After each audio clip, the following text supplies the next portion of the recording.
Hello, friends. Thank you for joining us along our mission path. If you have visited us here at the equator, then you probably know the gentleman I'm about to introduce you to. JD has been our translator over the years, and I want to give him an opportunity to ask you for some support, a partnership. He and his wife are missionaries here in Ecuador, and he's going to explain to you exactly what they do here in our beautiful country of Ecuador. Hey everybody, my name is JD, and I just want to thank Tim and his family for giving me the opportunity to speak about what God's doing in Ecuador. A little bit about me, I was born and raised here. My first language is English, and God's been chasing after me ever since I can remember, and I've been chasing after him. As my life grew, I was very involved in missions. I'm a third generation Christian. My parents were involved in ministry, my grandparents are pastors, and it was just a big privilege to grow up with God. As life went on and I went on to do missions and interpret for missionaries, I saw that God had a very big calling on my life, and I kind of ran away from it for a bit. As I went and did missions in the U.S., in Colorado, and Nashville, helping family and local pastors plant churches, it was really crazy what God's been doing. And it wasn't until some point I met my beautiful wife, Mary, out in a prayer walk in Tennessee, in Nashville. And I got to see her, and we clicked, and after a while, we started dating. And we were intentional from the beginning, saying, hey, if we are going to do this, we got to serve God, and I want us to be together. I really want us to chase after that. And if it's not God given, then let's not do it. Anyways, as time went on, I came back to Ecuador. God was calling me, and I got to serve once again with families and friends that I hadn't seen in a while, and really get to put to use what God was doing in my life and being able to share that. I then became married with Mary. She came from the U.S., graduated. She's from Costa Rica, came down here, was really scared at first because she hadn't really experienced God. And it wasn't until she came on this first mission trip or experience with us that she said, JD, I really understand why you do what you do. Why are you so passionate? You want to show Christ's love, and now I want to do the same.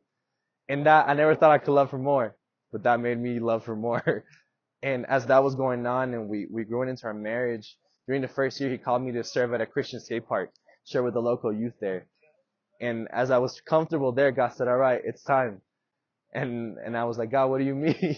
He said, it's time for you to go in full time, be a missionary. I want you to raise funds. I want you to go full out, head first, just dive into what I'm calling you to do.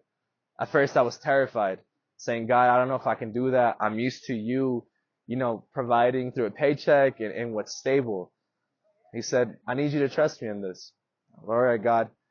So as, I partner with our local ministry, Quito House of Prayer, and the church, Igbalo, and through other ministries like Education Equals Hope that helped me and turned me into the leader I am today, God was calling me to go there and serve there, reaching the local youth, being able to share with them what, through social media, what we see as a bunch of just stuff that doesn't build us up or grow us closer to Christ.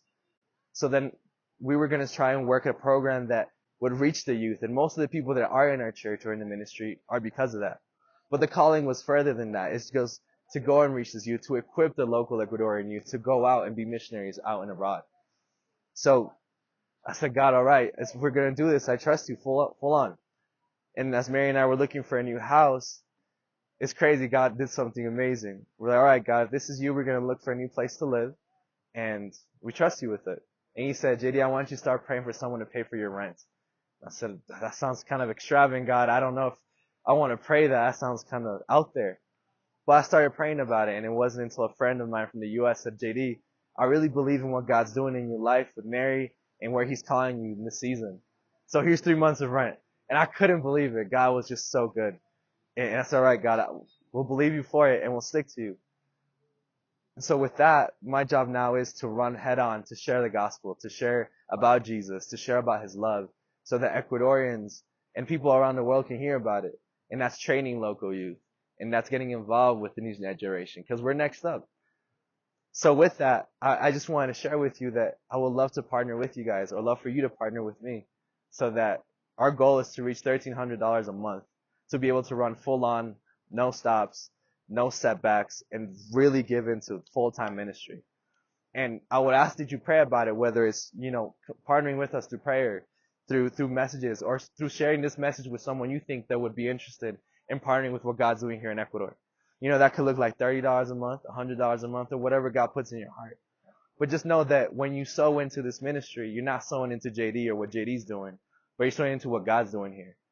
So with that, our link is going to be in the description. So if you are interested, please take a look, take a gander. If you want to receive monthly updates also, it'll be right in the description.